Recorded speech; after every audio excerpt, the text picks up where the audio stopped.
Hello, I'm going to use Blender 2.61 to do some motion tracking. This is a standard setup, except I have set the frame rate to 25 frames per second already to match my camera, which is a Sony HX5 European version.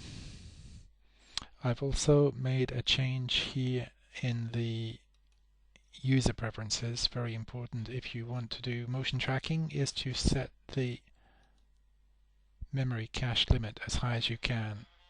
If I set this any higher, Blender changes it back to 1024. It seems to be the limit. So I'm going to import here in the motion clip editor. I'm going to open an image sequence that I have already made.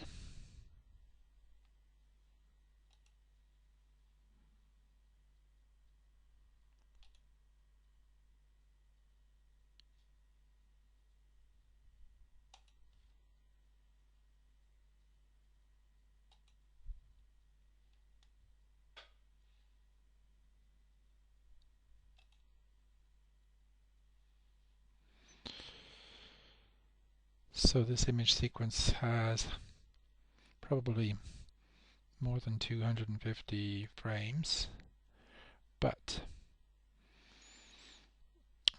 motion tracking is memory intensive, and it's necessary or advisable to shorten the movie clip until the whole movie clip can be loaded into RAM. And if I press Alt-A, you can see that the movie clip is being loaded into RAM, because the more solid violet color down here indicates that the movie is being loaded into RAM. After about 170 frames, this movie clip will be no longer fitting into the available RAM, and you'll see a gap appearing at the left there. So I will adjust the length of the movie clip until the whole movie clip can fit into the RAM, so that everything will run more smoothly. Once again, I'm expecting when we get to about frame 170, a gap will appear over here. So I'm ready to pause the movie clip.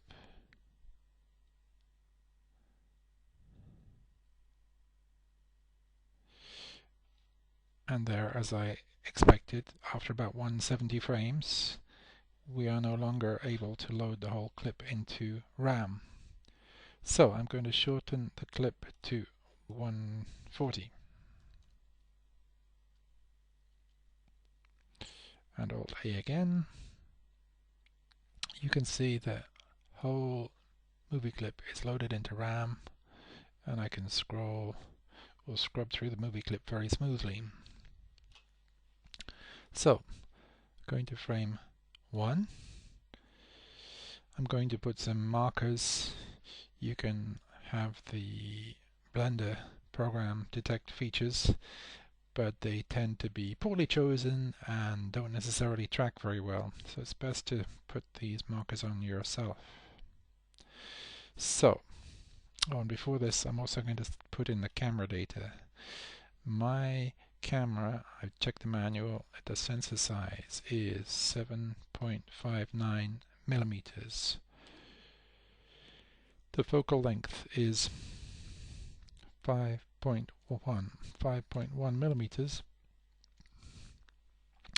and it does the 16:9 aspect ratio, widescreen in other words, but it only has a resolution of 1440 by 1080, which isn't really 16:9. It does that by using non-square pixels. The pixel aspect ratio is 1.333 then, and I had to use that setting because the other setting 1920 by 1080 on the Sony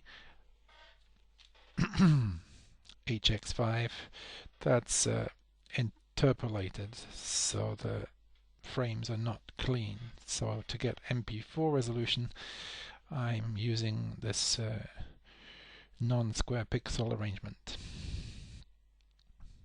So we're going to put some markers on here.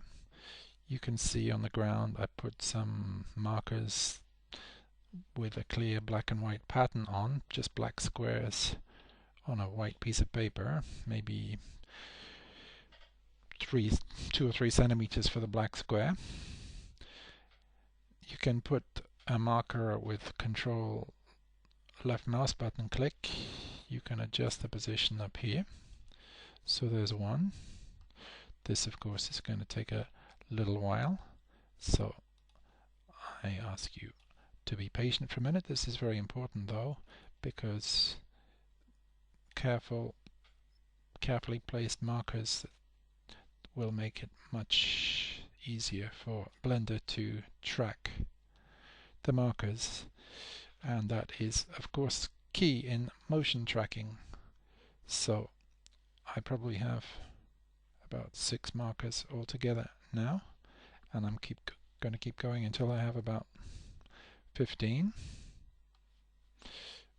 I'm trying to make sure they're not all in the same plane, not all flat on the ground, in other words, and I'm trying to make sure also that they are spread around all through the frame.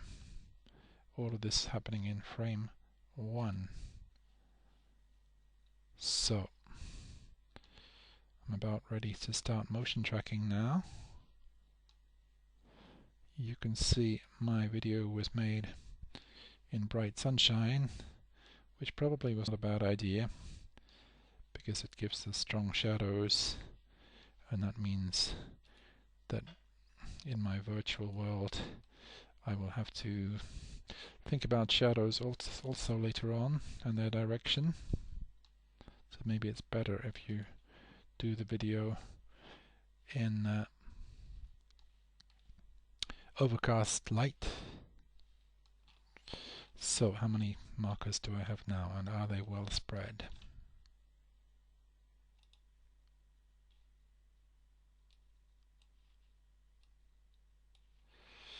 This is probably about enough.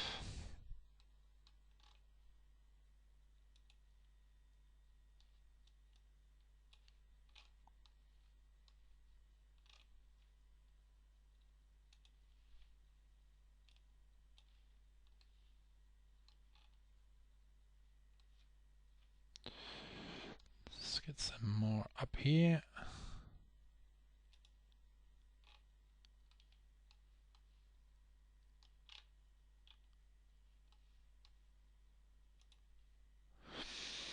Okay.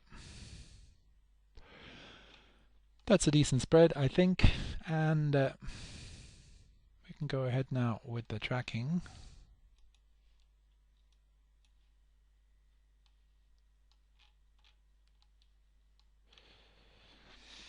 So it's possible to adjust tracking settings here, but I've tried it and it doesn't seem to make much difference actually. So we're going to go ahead and do the tracking in the forward direction here. I need to select all the markers first. Put one there as well.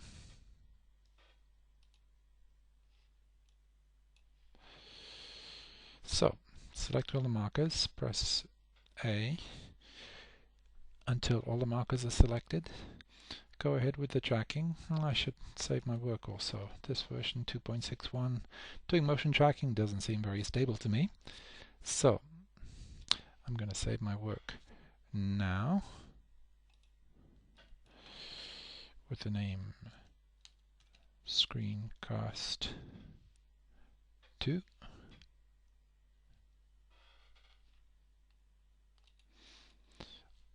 I find It's most likely to crash when you do the final render at the end, or when you do what I'm doing now, which is the tracking of the selected markers from the beginning.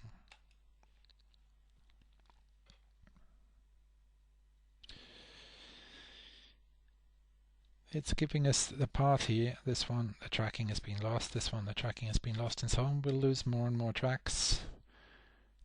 The red color is before the current time, and the blue color is after the current time.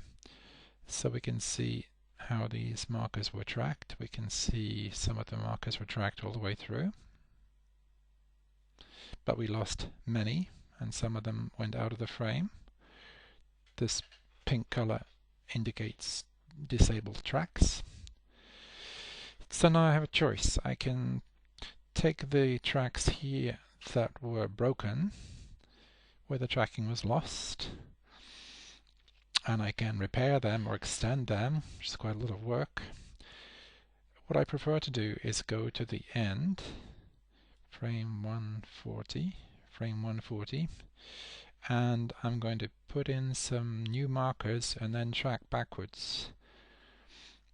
If I repair the existing markers, the existing tracks, then one problem would be that some of the markers have left the frame, so I may end up with a bad distribution of markers, or some of the markers, according to the lighting, they may not track well anymore. So I prefer to add some new markers here, even if they are on objects that I have already tracked. I don't have a problem with this. I don't think Blender will either. So I'm going to put on about 10 new markers here at the end of the clip.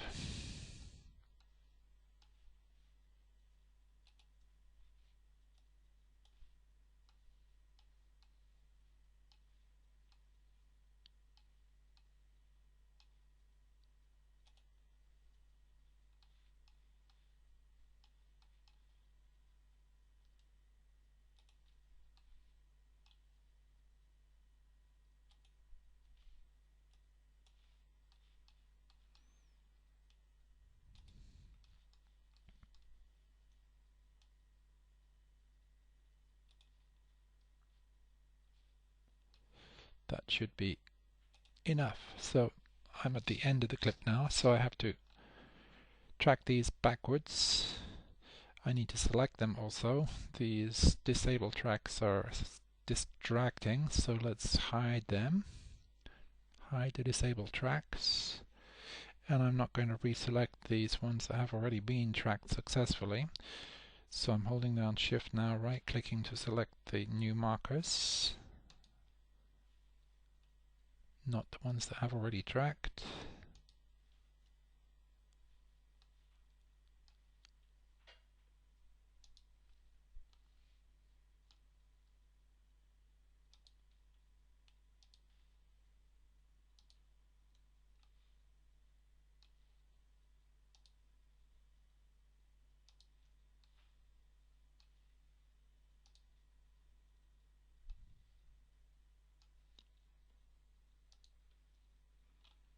Did I miss any? Nope, I don't think so. So I'm ready to track these backwards. Track these backwards.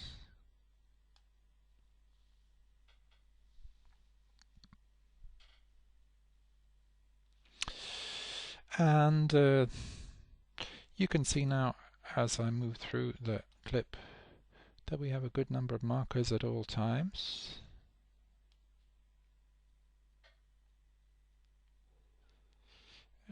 As I do this, we can zoom in and watch for tracks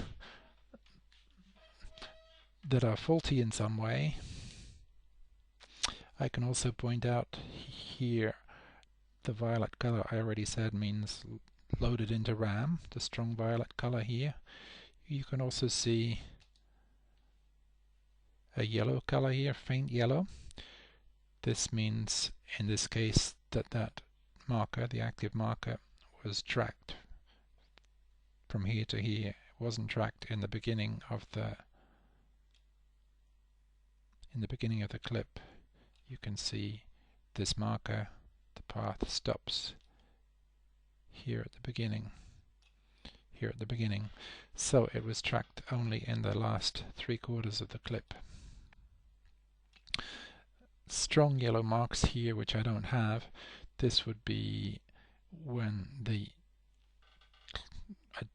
clip has been adjusted, keyframed in other words. So if I did make an adjustment here, you would see now a bright yellow mark here to indicate that that marker was keyframed at that particular time. So after saving, as I scrub back and forth here, I'm looking for markers that don't move synchronized with their neighbors, or markers that jitter, jump around, slide around on the ground. And because I chose the marker positions carefully and put special markers on the ground, there doesn't seem to be much slipping.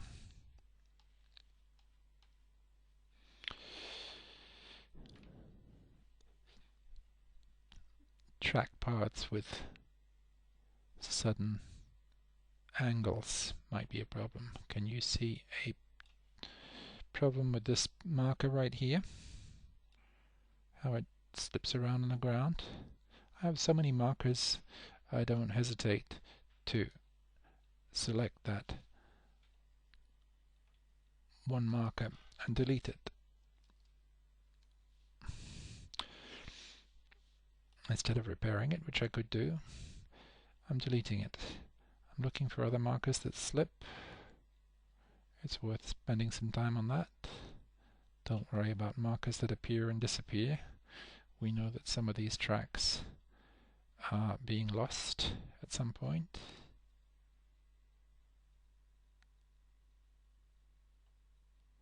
So again, I'm looking for markers that slide along the ground, or tracks that don't match neighboring tracks.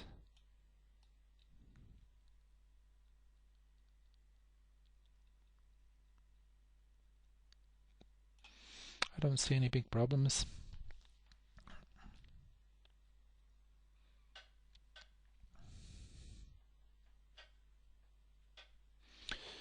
So let's see how well this solves when we do the solving for the camera motion here.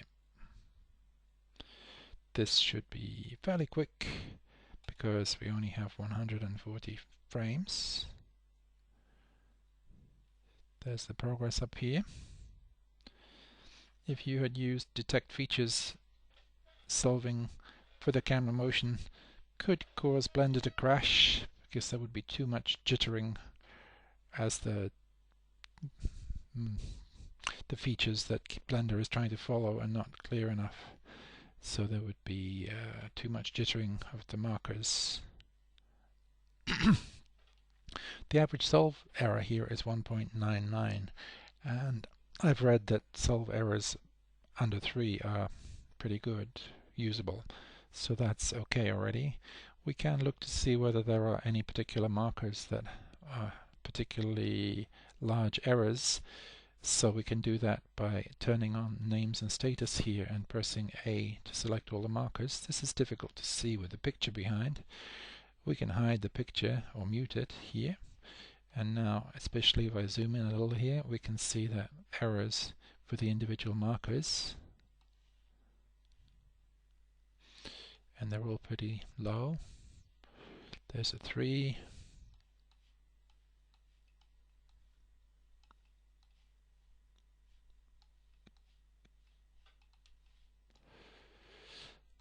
nothing more than about 3 here. So Let's hide that. Show the picture again. And we have the option here of cleaning tracks. I'm going to ask Blender to show every track with an error greater than 3, just to select it. I could choose to delete the track, but I'm just asking to select it at the moment. That means everything must be unselected, of course, in the beginning. So, clean tracks shows 2 tracks here with larger errors than the others. It might be worth taking a good look here. There may be others. If I scroll through, you may see others appear. There are 2 in the top left corner. I think it's normal that markers near the edges would have higher errors. May not be a problem.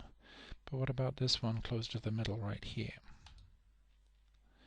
With that one marker selected, I can press L to lock the marker. I've got 2 selected at the moment. Which was the bad one? This one?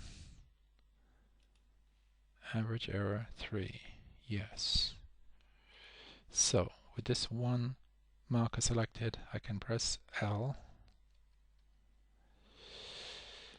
Locked. This locks the marker to the middle of the window. And now, as I scroll through, or scrub through the times here, I can see that it was at the end of that stripe most of the time, and then it jumps there to the middle. So I'll show you how to correct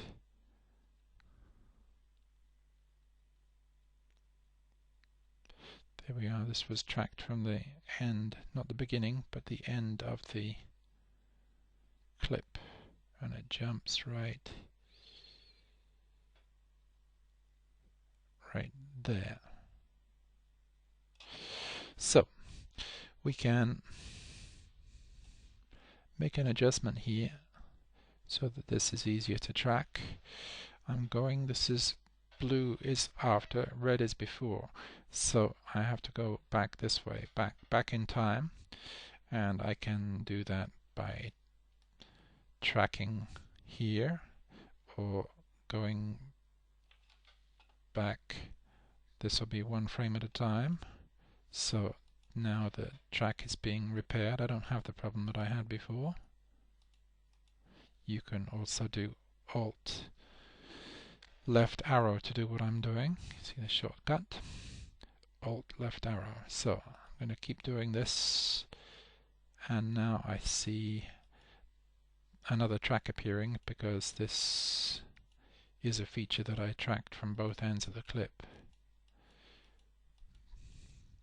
So probably I will.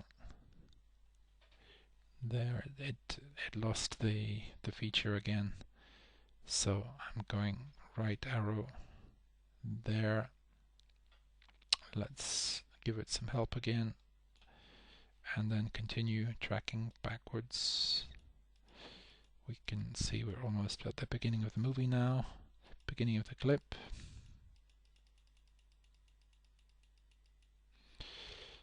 As it happens, I was tracking this feature from the beginning of the movie and from the end of the movie. I'm going to select the other track and delete it. I don't think there's much point in tracking the same point twice.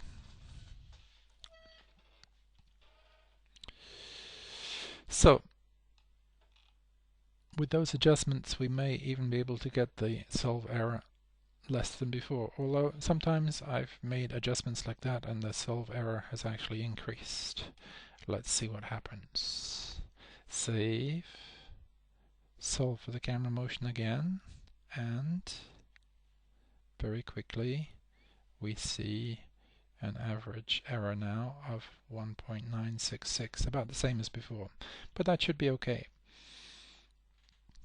Next thing to do is prepare for the switch to the 3D view by setting a floor. I'm going to choose 3 points here that I know are in the same flat horizontal plane. 1, shift right click 2, shift right click 3 exactly. I'm going to reconstruction. I'm going to set the floor. I'm going to choose this marker as my origin, and an axis parallel to that wall would be convenient. So I'm going to right click here and have the x-axis run from the origin to here. So I click one point, click set x-axis, and now I'm ready to set up my tracking scene. I want this video to appear, of course, as the background in the 3D window, and I believe I have to have a visible 3D window for that to work. So I'm going to set the background in the visible 3D window. You don't see anything, but I think it worked. And now I'm going to click Set Up Tracking Scene. And we can see some things going on over here. So in the 3D view,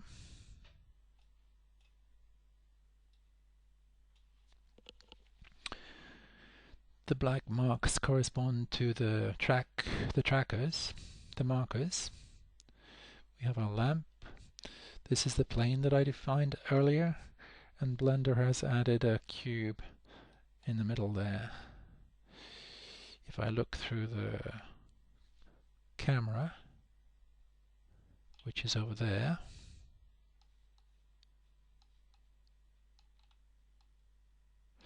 I probably will see the cube. I'm pressing 0 on the number pad, and I can see my markers on the ground. As I scroll through the movie, I can see the markers. See the marker there? It's not slipping too much on the ground. So now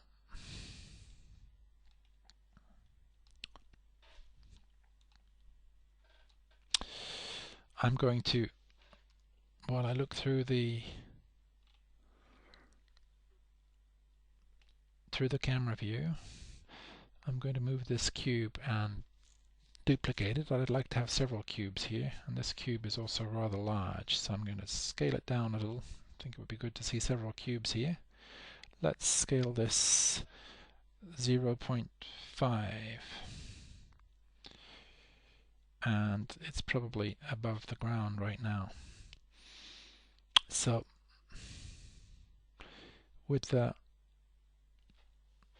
orthogonal view from the front ortho, I can see it is above the ground. This is my ground plane right there. So I'll put this on the ground as best I can, and of course that won't be perfect unless the numbers are perfect. I could do that with perhaps with control. This will snap 1, 2, 3, but that doesn't help too much. So I'll put this here and then guess that this Z setting for the cube should be 0.5. That seems to put that exactly on the ground level. So I'm going to duplicate this cube. Notice all these black markers. These are of course the markers that are on the ground, and these are the markers that are on the wall. So let's look again through the camera view. Take this cube, which seems to be well anchored to the ground. I'll duplicate that. Shift D. Move the copy in the X direction, the red direction. Let's have one here. Shift D again. Move it in the X direction again. I'll put it over here. And let's take the 3 cubes, if I can get them. I don't want to select the camera at the same time though. 1, no. If I'm having trouble choosing the cubes here, well, I can get them like this. 1, 2, 3. Nope. Do not want to choose the camera. 3.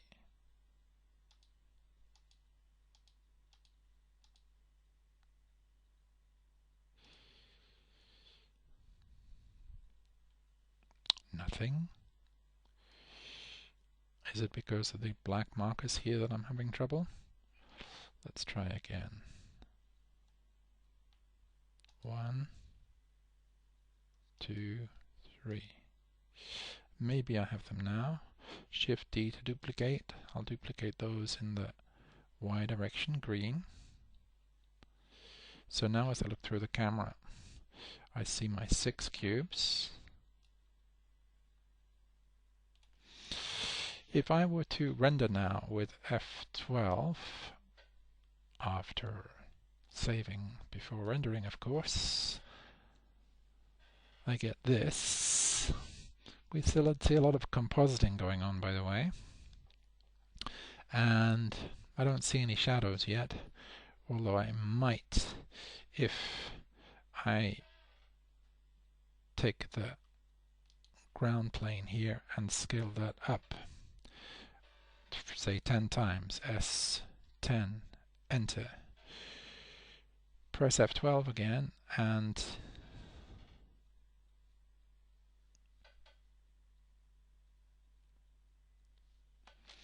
we can see we're getting some shadows now on the ground plane. The ground plane isn't rendered, but the shadows are because of the clever compositing. But we see this bears no relation to the direction of the sunshine. I took the video in sunlight and made my life difficult with these strong shadows. Now I have to place the lamp so that it behaves like the sun and gives shadows in this direction. So, escape. I'm going to look down from above, press 7 on the number pad. The wall is about here, and the lamp is on the wrong side of the wall. It needs to be about here, so I'm going to take the lamp if I can, move it over here, make the lamp into a sun type lamp.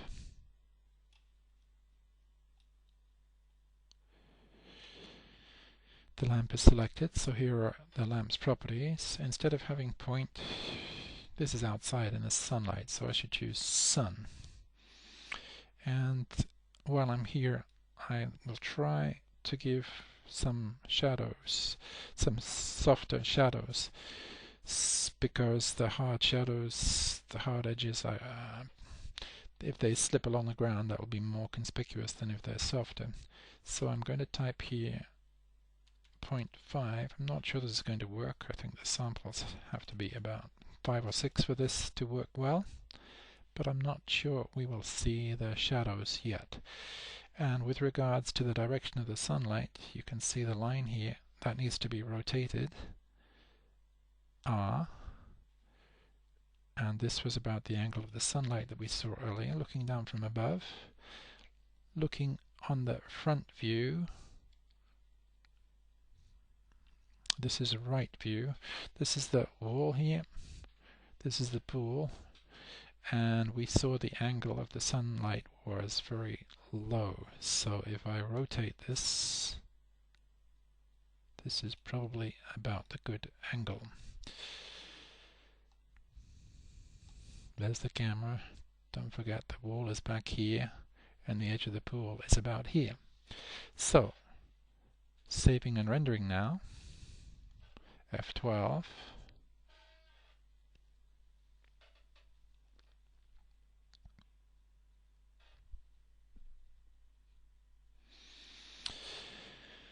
This is the true sunlight, and now my shadows here are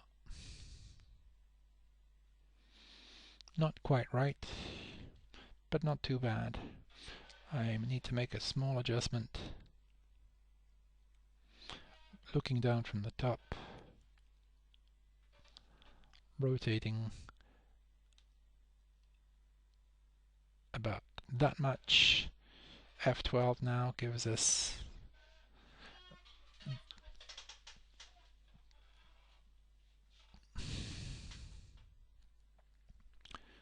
these shadows. So the shadow direction and length is probably okay now, but this shadow is much darker than the others. So how do you adjust the intensity of these shadows? I realized this is all done in the compositor. Blender has created some fancy nodes for us. So if we switch to the compositor, that is node editor,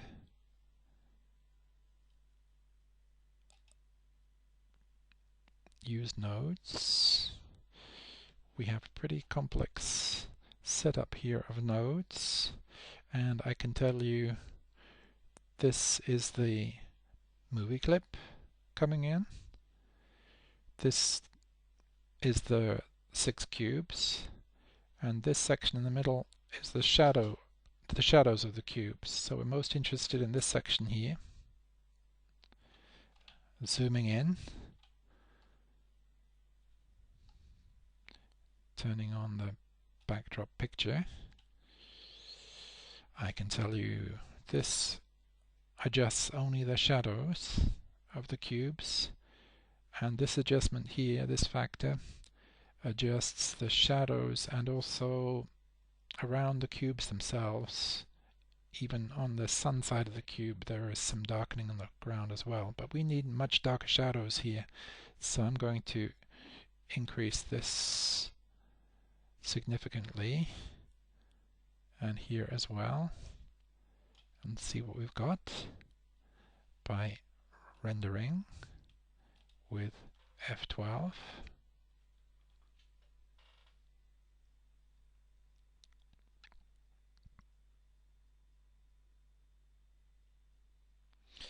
Maybe you can see the shadows are already darker.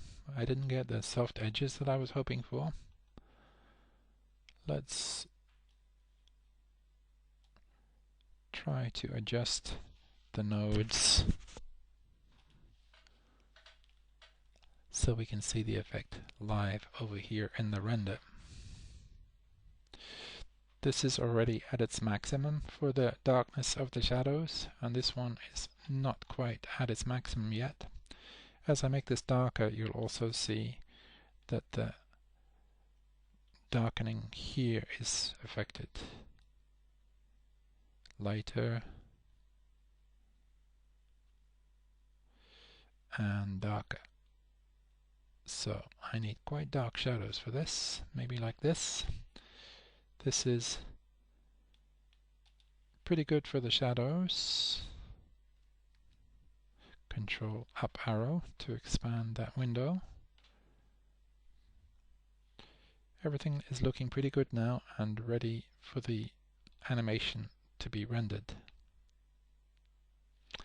Control up arrow again, and we can press escape, switch back to the 3D view, expand the window, control up arrow, look through the camera.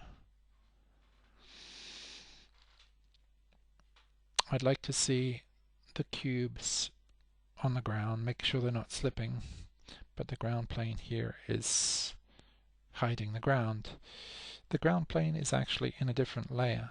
If I click here, we can see this layer contains pretty much everything except for the ground layer, which is in the other layer. So if I hide the ground layer here, and can I scroll? I can scroll with Alt A. Alt A shows me the cubes don't seem to slide on the ground too much. We don't have the shadows now, of course. We haven't done the final render yet, but the cubes seem to be pretty well placed on the ground already. So I'm going to stop the animation playing, and I'm going to think now about the final render. Control up arrow. The render settings, of course,